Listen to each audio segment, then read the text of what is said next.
Salut les fans du Théâtre à l'Ouest, merci d'être toujours plus fidèles à ce rendez-vous de mon répertoire téléphonique. On continue de grappiller des petits numéros et des petites rencontres. Et voilà, ben voilà le seul Oscarisé de ces rencontres. Oscar en plastique. Monsieur Gilles Alma, comment ça va Gilles? Voilà, écoute, je suis avec mes enfants qui jouent aux jeux vidéo toute la journée. Ma femme fait la sieste, donc je vais pas parler trop fort. Mais je suis là, je suis avec toi, mon Lolo, il n'y a pas de problème. Ouais, ça se passe bien ton confinement? Ouais, j'ai de la chance d'avoir une petite maison à Joinville-le-Pont et j'ai un petit jardin, donc voilà, j'ai beaucoup de chance, beaucoup de chance. Bon, et puis toi, le confinement, tu connais, parce que nos chers voisins, tu passais combien de temps dans des studios à tourner des épisodes? T'étais Ouais. confiné déjà, toi? Ah, mais c'était mais je te jure, tu sortais du tournage de Nos chers voisins pendant 3 mois, tu étais tout blanc parce que tu n'avais pas vu un rayon de soleil. Et effectivement, c'était dans des studios et on était confinés. Mais ouais, c'est carrément ça. On était confinés. Et d'ailleurs, pour dire à quel point on était confinés, le studio dans lequel on était n'existe plus. C'est-à-dire que le truc était dégueulasse. Tu as l'impression d'être en Russie sous l'air, je sais pas quoi. C'était une horreur. Et tout a été pété quand on a arrêté. On était le dernier truc à tourner là-dedans. Vous avez pris les pioches, non, pour aller casser le décor Nous, vous-même? je pense qu'ils se sont arrivés avec des boules, ils ont tout pété parce que c'était vraiment dégueulasse. Donc, non seulement on était enfermés, mais en plus, on était enfermés dans un truc dégueulasse. Donc là, mon confinement, je te jure, c'est les vacances à Tahiti. C'est un truc de fou. Alors, ça s'est terminé il y a un petit peu de temps, mais raconte-nous l'aventure de nos chers voisins. Alors, tu le racontes un petit peu d'ailleurs dans ton spectacle, hein, Un petit peu. ça a été une aventure incroyable, cette série. Bah, écoute, ouais, on a fait 5 ans, on a fait 5 ans et puis ça s'est super bien passé. Tu vois, on n'a jamais eu un problème avec les voisins. Enfin, toute l'équipe, là, une dizaine de comédiens, on s'est toujours bien entendu. Voilà, on se marrait malgré le confinement, tu vois, dans les studios.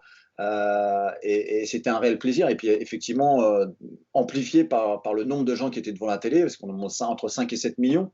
Donc, c'était un carton à tout point de vue, quoi. C'était une belle période, 2012-2017. Ouais. Donc, nos chers voisins, et puis la scène, toi, tu as toujours fait les deux? Tu as toujours été, t'as eu toujours la double casquette de la scène et de la série? Ouais, ouais, les gens sont pas. Parce qu'ils m'ont découvert beaucoup dans Nos chers voisins, mais effectivement, moi, j'ai une formation théâtrale. J'ai commencé par le théâtre, j'avais 19 ans, et j'ai toujours fait les deux. Donc, j'ai commencé par des petites pièces de théâtre dans mon cours, tu vois, des petites pièces de comédie. Après, j'ai fait un trio, on était trois sur scène, on faisait des sketchs. Et après, très vite, je suis monté seul sur scène avant de faire Nos chers voisins. Donc, j'avais déjà mon spectacle, et j'ai toujours, voilà, en parallèle, fait des tournages, et en même temps, j'avais toujours ce truc de la scène et surtout des gens. Voilà, les gens que je rencontrais et que je peux plus rencontrer maintenant, sans moi là. Mais c'est ça. Et alors, c'est ce que j'allais dire. C'est ceux qui t'ont déjà vu en spectacle, qui sont déjà venus te voir. Moi, j'admire ta sympathie. C'est-à-dire, tu passes des heures à faire des photos, à rencontrer les gens et tout ça. Et alors, pour le coup, c'est à l'opposé. Pour ceux qui sont jamais allés dans un studio de télé, c'est vraiment à l'opposé, quoi. C'est-à-dire que nos chers voisins, c'est du travail à la chaîne. Vous tourniez combien d'épisodes par jour? Comment ça marchait? Eh ben, écoute, on faisait 10 minutes, 10 minutes utiles par jour. C'est-à-dire que c'était 10 minutes ce que tu vois à la télé pendant 10 minutes. C'est ce qu'on faisait en une journée. Alors, ça peut paraître peu pour les gens, mais c'est un rythme très, très, très, très intense. On ne se rend pas compte comme ça, mais c'est très intense. Donc, ça me faisait, moi, par exemple, 10 pages par jour de texte. Donc, tous les jours, du lundi au vendredi, hein, ça fait comme quand tu es au bureau, ça te fait 10 pages, 50 pages par semaine. Donc, je peux te dire qu'au bout d'un moment, ça commence à chauffer un petit peu. Et ce que tu dis est très intéressant, c'est qu'effectivement, il y a une espèce de confinement dans nos studios et on rencontre personne. Donc voilà, donc on était un peu seul avec notre humour et nos relations. Donc effectivement, c'est marrant, c'est intelligent ce que tu dis. C'était un vrai confinement. Et le fait d'aller au théâtre et de rencontrer les gens, c'est peut-être pour ça que je le fais aussi, peut-être avec beaucoup de sympathie. C'est que voilà, c'est qu'on sortait un peu de notre confinement pour aller, en tout cas moi, pour aller rencontrer les gens et faire mon spectacle. Ouais.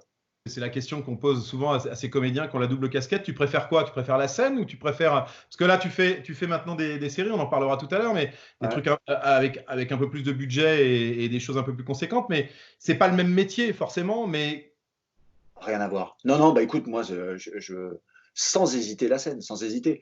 Alors, je vais être très clair parce que les gens ne sont pas bêtes et se posent peut-être la question, mais c'est vrai qu'on est moins bien payé. Alors, quand on fait des zéniths et des salles de 5 000, 10 000 places, j'imagine qu'on gagne beaucoup d'argent. Mais moi, j'en suis pas encore là. Je fais des salles, bah, quand je viens chez toi, c'est 200 places, ainsi de suite. Entre 100 et 300, 400 places maximum. Donc, je gagne plus de sous en faisant des tournages comme Nos chers voisins ou comme je fais en ce moment César Wagner, on y viendra peut-être. Mais voilà, il n'y a pas de rapport humain, il n'y a pas de gens. Et pour moi, c'est très très important, pour Benoît Joubert aussi.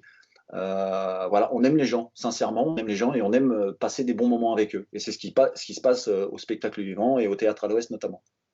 Alors, tu as un petit rapport avec la Normandie, figure-toi, parce que tu as joué il n'y a pas longtemps dans une série, une série à plusieurs épisodes, écrite par Michel Bussy. Et Michel Bussy, il est rouennais. Ah ouais, ouais, parce que, ah oui, oui, oui, je savais qu'il était, comme moi j'ai tourné au Havre, mais je savais pas qu'il était originaire vraiment de Rouen. Ouais, Ah bah, ouais. c'est un Ah, fan du bien. théâtre à l'Ouest. Michel est un client du théâtre à l'Ouest. Il vient Ah oui, souvent tu tous les m'en avais soirs. parlé, c'est vrai. Ah ouais, ouais, ouais, super, super mec en plus. Le mec cartonne à tout point de vue, quoi. Je pense que c'est donc si tu le connais, en plus, tu pourras me confirmer, mais d'autant, il a voilà, une écriture de malade, il arrive à nous faire des romans à chaque fois extraordinaires, et en plus, ça a l'air d'être un mec bien, donc c'est vraiment cool. Alors, donc, il y a eu cette série cette adaptation de Michel Bussy, mais il y a, tu en parlais, une nouvelle aventure sur France 2 qui cartonne. Ouais, Parle-nous un peu de cette nouvelle série. Tournée en Alsace, alors c'est un peu compliqué en ce moment. voilà. Ouais, bah oui, on tourne dans le Grand Est, on tourne à Strasbourg, donc là je devrais être en tournage, n'est-ce pas? Et donc bah, je ne suis pas. Voilà, on va attendre que ça se calme tout ça. Donc écoute, voilà, c'est un beau cadeau que m'a fait France 2. Ça s'appelle César Wagner, c'est un flic hypochondriaque, donc qui est strasbourgeois et voilà, et qui est parachuté donc à Strasbourg. Sa mère est mairesse de Strasbourg et en fait le mec s'est fait virer de Lyon. Et en fait, il a des gros problèmes parce qu'il est hypochondriaque, mais grave, grave, grave. C'est-à-dire que le mec, il travaille à la crime, et le simple fait de voir un Maccabée, bah, c'est une douleur et presque impossible pour lui. Donc, t'imagines le délire quand on travaille à la crime. Donc voilà, le premier épisode qui a été diffusé au mois de janvier a cartonné. On a fait presque 5 millions de téléspectateurs. Et donc, j'en ai 2 autres à tourner. Je ne sais pas quand encore, mais voilà, qui sont super. J'ai lu les deux. Et voilà, j'espère pouvoir les tourner rapidement et j'espère être à la rentrée sur France 2 en prime time. Parle-nous, Gilles, un peu de ce métier de comédien quand tu rentres dans la peau de César Wagner, là, qui est hypochondriaque. Comment toi tu prépares tes persos? Ah bah là, écoute, je vais te dire la vérité. C'est ce que je disais à mon réalisateur. On s'est appelé quand on a fait, voilà, quand on a eu les chiffres, on a fait 4,9 millions. Et il me disait, bah bravo et tout. Enfin, toi, il me l'a dit plusieurs fois, bravo. Et je lui dis, franchement, j'ai pas fait exprès. Dans le sens, c'est vrai que je suis pas du tout hypochondriaque, donc c'est vraiment un personnage, voilà, une création.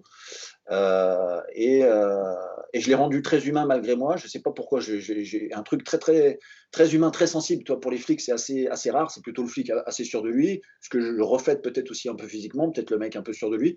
Et voilà, j'ai mis de la sensibilité, j'ai mis de l'hypochondrie, bon comme j'ai pu. Et j'ai pas fait exprès. Donc j'ai fait un truc c'est sorti de je sais pas où. Et j'ai pas trop réfléchi au truc. Je pense que c'est important aussi quand tu es comédien de pas trop réfléchir. Et donc, ce qui me va bien. Et donc voilà. Et j'ai bien appris mon texte, ça c'est très important. Et voilà, j'y suis allé comme ça. Et comme je disais à Antoine Garceau, qui est le réalisateur, je lui dis écoute, Antoine, j'ai pas fait exprès, mais en tout cas, merci c'est un travail à plusieurs aussi, et notamment entre le réalisateur et le comédien principal. Et donc, je l'ai remercié lui aussi de m'avoir aiguillé, quoi. Alors moi, il y a un spectacle que j'ai hâte de voir au Théâtre à l'Ouest, c'est Ben et Gilles. Ah, mais moi Alors, aussi, c'est l'alliance j'ai hâte de de le faire. Benoît Joubert avec son spectacle Homerde et de Gilles Alma. C'est-à-dire que vous formez un duo maintenant, vous avez terminé vos one respectifs. En Ça y plus, est, avec le confinement un peu plus rapidement que c'est prévu, réglé. Ouais, c'est enterré. ouais. Mais parle-nous de ce nouveau spectacle que tu vas venir jouer avec Ben en février, normalement, au Théâtre à l'Ouest. Ouais, écoute, franchement, je crois que j'ai rarement autant eu hâte de jouer un spectacle, vraiment. Donc voilà, écoute, voilà, ça fait 10 ans qu'on se connaît. Il faut déjà remettre le truc en situation. C'est-à-dire que Benoît et moi, ça fait 10 ans qu'on se connaît. J'ai produit son spectacle il y a 3 4 ans parce qu'il me disait voilà, j'ai un spectacle, j'ai un spectacle. Je dis bon, bah vas-y, fais-le. Et donc, je lui ai filé un créneau à Avignon. Pour ceux qui connaissent Avignon, le festival d'Avignon, c'est très très dur. Donc, j'ai Et fait pour ça. la petite anecdote, quand tu lui as dit ça, il n'avait pas écrit le spectacle. Tu lui as Voilà. mis la Mais pression pour même, qu'il soit sur scène. bien sûr. Et donc, en 3 mois, il a écrit son spectacle. Je lui ai laissé ma salle. Je jouais au Palace à Avignon. Je lui ai laissé la salle de 160 places, la deuxième. Et je lui ai fait sans invité, puisque Benoît Joubert, personne ne connaissait. Et il a fait une standing ovation sur sa première représentation à Avignon. Ce qui est un truc invraisemblable. Quand on est à Avignon, c'est un peu le Paris de province. Et donc voilà. Et donc, je l'ai produit malgré moi, parce que je me dis, je ne vais pas le laisser tomber maintenant. Et donc il est extraordinaire. Et aussi, humainement, c'est un super mec. Donc voilà. Et donc l'histoire, le pitch de notre spectacle, c'est je vais me marier, et on explique, Benoît est mon témoin, et on explique comment on a préparé mon mariage. Voilà, on explique et on fait tous les personnages qu'on a rencontrés, les wedding planners, enfin voilà, il y a une farandole de personnages, et c'est l'éclate. Pendant 1 heure et demie, on s'éclate, on déconne, on rit, et on transpire. Et franchement, avec ce qu'on a écrit, on a presque 2 heures de spectacle, donc on va réduire, mais avec ce qu'on a écrit, nous, on va s'éclater, et je pense que les gens vont vraiment nous suivre dans notre délire. Voilà, on va faire un truc complètement fou. Alors, ce sera au mois de février, hein, il va falloir patienter un petit peu, ça devait être un petit peu avant, mais avec le confinement, voilà, au mois de février, on a hâte de voir ce spectacle. Une dernière petite question, Gilles, dans ton quartier, c'est toi qui es chef de la fête des voisins?